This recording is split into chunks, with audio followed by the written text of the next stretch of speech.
Alright everyone, I'm about to paint up the car body and the hood. Okay? Everything's been primered, everything is silky smooth. This needs to be dusted off. I'm going to have to do some detail painting after I paint the car body because there's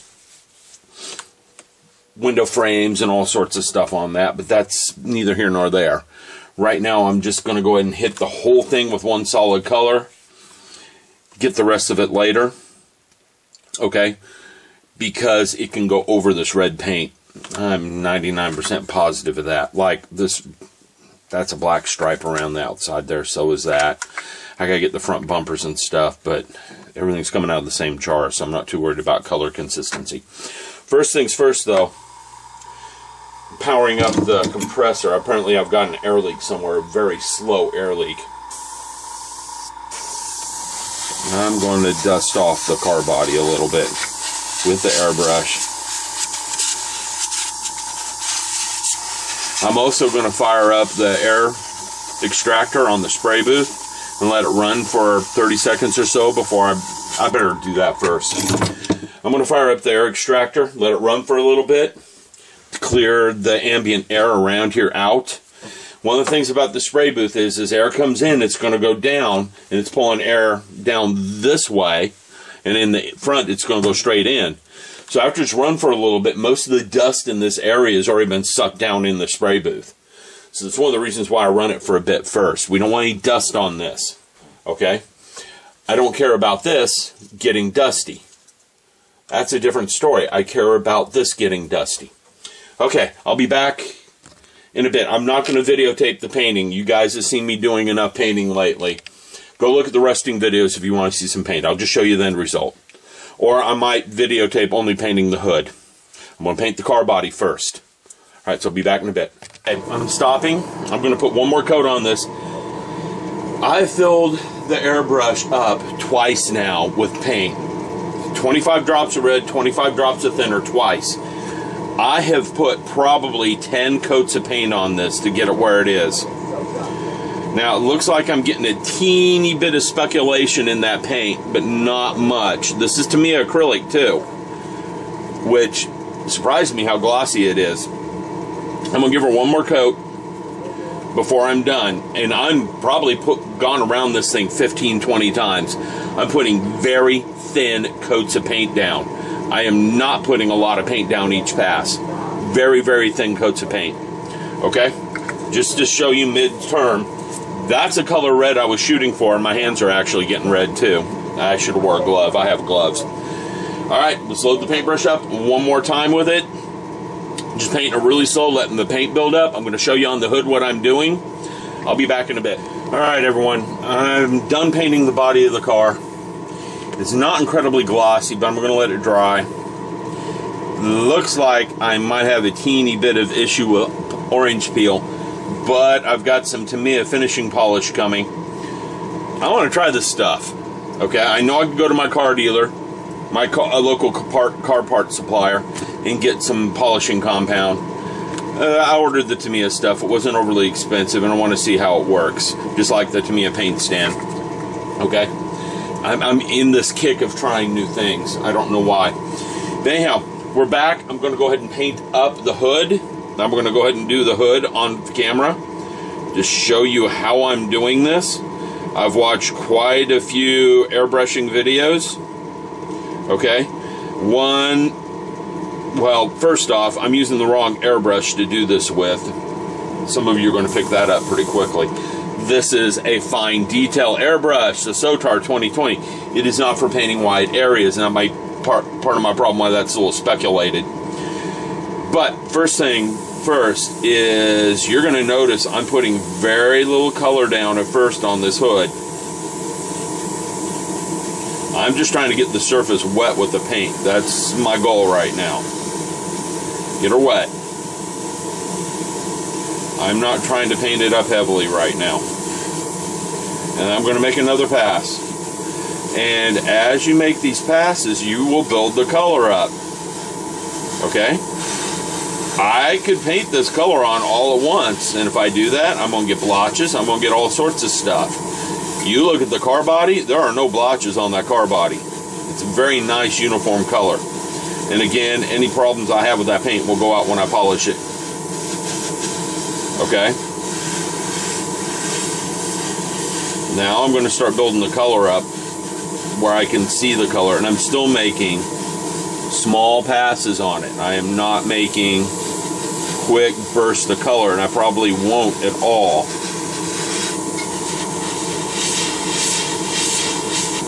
And don't forget to paint the edges of your piece, especially something like the hood, which is supposed to open. If you're wondering, that's Silly Putty. Silly Putty has become my all-purpose thing here.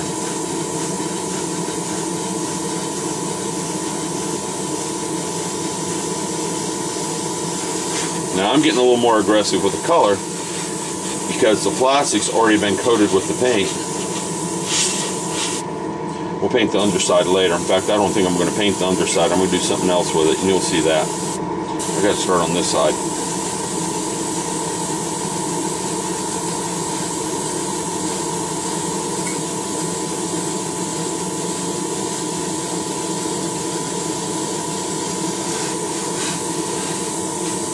You can see the color's starting to come out. I got plenty of paint in the cup. I'm not going to run out of paint anytime soon. I just realized I'm doing a major no-no right now. Anyone know what I'm doing wrong? My major no-no? This is downstream from my paint. No longer. I don't think it's going to matter. This thing's got such a downdraft to it that, yeah, I don't think I'm getting any paint on that body from this. But if I am, I'm getting the dusting. Now I'm getting a lot more aggressive with the color.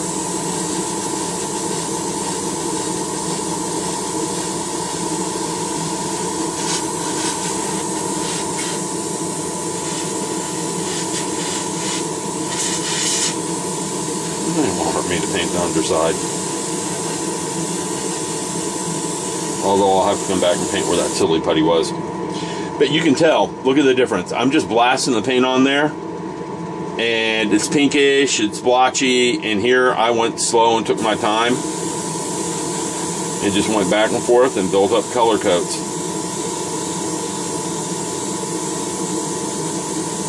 Letting each layer rest a bit before I put another one on.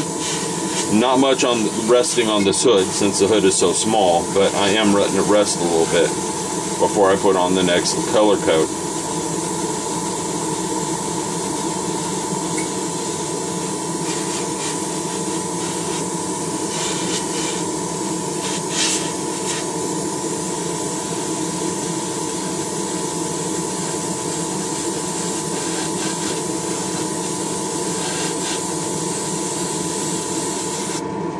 I think I'm pretty done with this.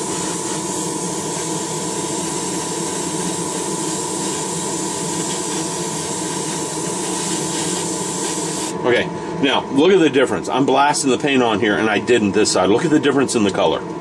You can see it. I can, the naked eye. This is far pinker than the other side. The other side's a rich, deep red because I am not just blasting that paint on there. I'm out of paint. So, want to do a good paint job, nice uniform color? Take your time, slowly build up the color, make multiple passes, not just one, and you'll get good results. Okay? This thing, this deep glossy red up here, I must have put 12 coats of paint on that, and not all at the same day either. I might come back. Oh no!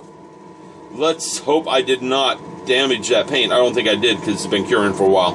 And to me, it cures up pretty quick, and I don't see any scratches or anything in it. But what I was going to get at with this is I might even come hit it again in a couple hours with one more coat of red paint just to get it there.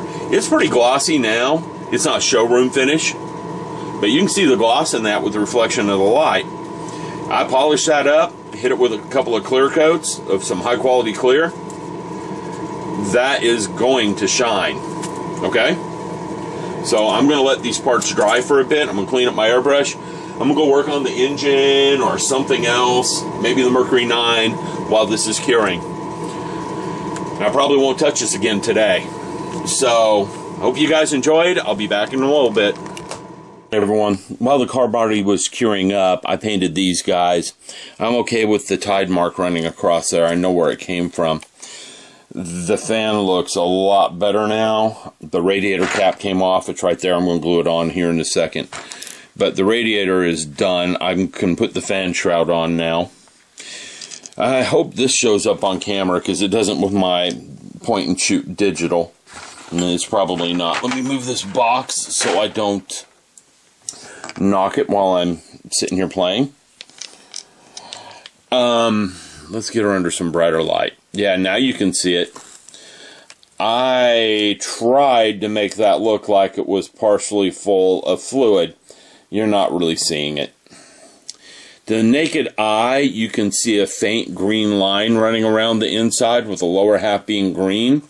The camera is just absolutely refusing to pick that up. I'm going to have to fix that because I can't have it that way. There we go. Get it in some shadow and you can see it. I guess the lighting's too bright. Let's try some sunlight. Yeah, you can see it right there. That's what I was looking for. Grease that up a little bit, dirty that up, and it's going to look good. Funny you can't see that under the interior lighting. There, you can see it really well there. I was looking for that effect, and I'm glad I found it. Now it looks like there's actually something in that bottle. Battery needs some detail work. I'm going to hit that today. Maybe tomorrow, because I'm going to finish all the soldering on the Mercury 9 tonight. I got permission from the wife to do that. The other thing I wanted to show you guys, it wasn't showing up very well. Oh, never mind. Let's look at the engine. I can handle it now because the oil paints are curing up a little bit. Let's get her under some natural sunlight. There's the underside, the side. I got her dirtied up. She looks a little bit more real now. And that was the idea. I can start putting some more parts on her. There's the front. This is a very well detailed model. I mean, very well detailed. I got to put the distributor cap on her and put her spark plug wires in. I found where the spark plugs go. You can see them in there. I'm not going to put the spark plugs in because there's no way in the world you're going to actually see them. So I'm just going to run the wires down there. I would have if I'd found them before I put this on, but I didn't find them until after that was on. Silly me. But anyhow, this is still a little fragile. So I'm going to set it aside and go get something to eat. When I'm done eating, I'm going to work on the Mercury 9 for a while. I'm going to get that C130 mounted up on there, as well as the oil tank, and get the last of the underside soldering and underside work done. So everything after that is topside. That will be a milestone when I don't have to look at the underside of that thing again. I'm going to measure a board for it and mount it. But you'll see that in the Mercury 9 video. I'll be back in a bit. Baby. Look at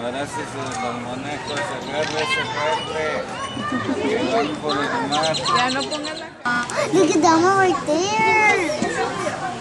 This guy's a good 4 foot long. Oh, look at the whisker. Catfish. Look at this one right here. He's at least 4 foot long. Look at that one. This guy's good 20 pounds. What is that one? Some really big fish in here. What is that? Here we have a tank of piranhas and a tube for little kids to crawl through the tank of piranhas.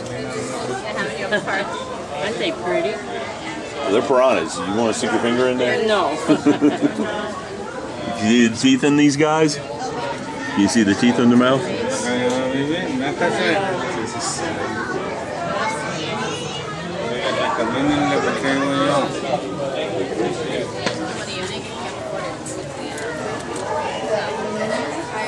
I want to go in there. Yeah, it sounds like you. I do want to go in there. I'll be honest.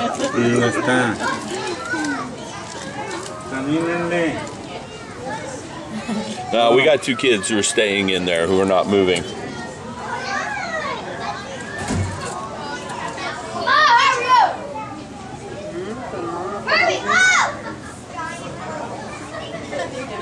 You got two kids. You just stop.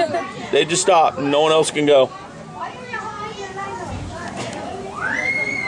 That one's not happy. He's not letting them go through there. No, he's not. And that's why we're all stopped. There you go. Where's BB? BB, go. They moved. You can go now. I kept expecting BB to show up.